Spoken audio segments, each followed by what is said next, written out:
What I did for Nas probably never been done for him in his life. He's never been that viral at all, ever. Ever. He's never been talked about like this ever in his life.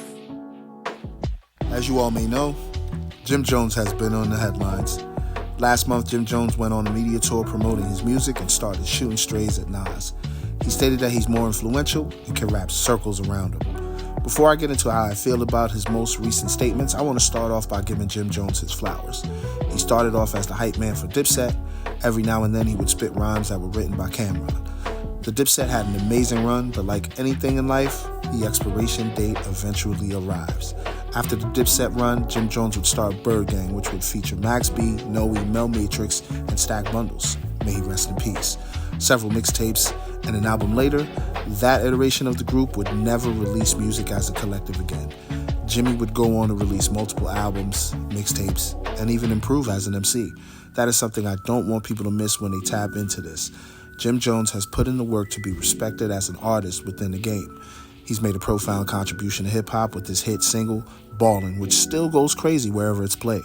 Dipset would drop a reunion project, but unfortunately it went as quickly as it came. Jimmy would get into a few feuds here and there while releasing music, even with his own former group member, Cameron. After an interview 50 Cent had with Cameron, that's when the feud between Cam and Jimmy began. He just released his latest project, At the Church Steps. I believe that was in March. And you can say he's low-key using Nas's name as a rollout strategy, but not a rollout strategy, I guess post-rollout strategy.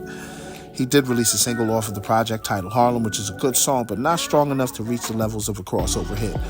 You know, like Ballin'. Now back to the shenanigans. As someone that listened to both artists and enjoyed the music they've given, I have to be honest here. Nas is light years ahead of Jim Jones when it comes to lyricism. I just wanted to make that clear before I go any further. And when I say light years, I mean that with conviction. This isn't my way of trying to shit on Jim Jones because I stated earlier, he deserves his respect as an artist in the game we love called hip-hop. But if I'm going to be honest, I don't view Jim Jones as a lyrical MC. I view Jim Jones as a solid songwriter, but not a top-tier lyricist. I have an upcoming episode for the pod titled, What is Lyricism?, where I break down the aspects of lyricism, so be on the lookout for that. I also wanted to state, because I gave Jim Jones his flower as a songwriter, that doesn't mean I look at him as a better songwriter than Nas. People can say and feel how they want about Nas, but no one, and I mean no one, can't deny his catalog. From hit records to street classics, Nas has them all. Jim Jones fumbled horribly when he went on the Joe and Jada podcast stating that he had better Billboard numbers than Nas. Of course, we found out that wasn't true. I'm from a time where Billboard charts and album sales didn't mean much, so him attempting to make that point didn't really land for me. Even when people found out how wrong he was, I still didn't sweat that.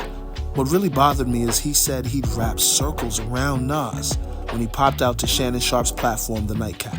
What bothered me the most about it is Jim Jones doesn't have a memorable verse that transcended time. Nas may have a few of those, not just one.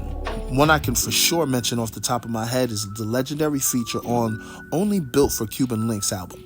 In action, glamour, glitters, and gold. I unfold the scroll, plant seeds, the stampede, the glow. That was the mid to late 90s he spit that verse, and it still holds up today. I mentioned Ballin' and Jim Jones' ability to write a song, but after Ballin', he was unable to catch lightning in a bottle again. Nas was capable of catching lightning in a bottle few times. If I Ruled the World, You Owe Me, Made You Look, are just a few hits that had crossover appeal. Jim Jones doesn't have the ability to tell a story like Nas, who's pretty much made it a staple in his rap style. I could go on for days on how I feel Nas is the better MC lyrically, but I'm not. To be honest, I hope this does lead to a friendly competitive battle between the two, so the conversation can be done and over with. Here's hoping that happens. With that said, Jim Jones should be respected as an artist within this genre. As far as him being better than the legend Nas, no sir, never in a million years. I'm DSP, and this is an installment of The Rotation. Be on the lookout for an album review next week on The Rotation. Thanks for watching the video.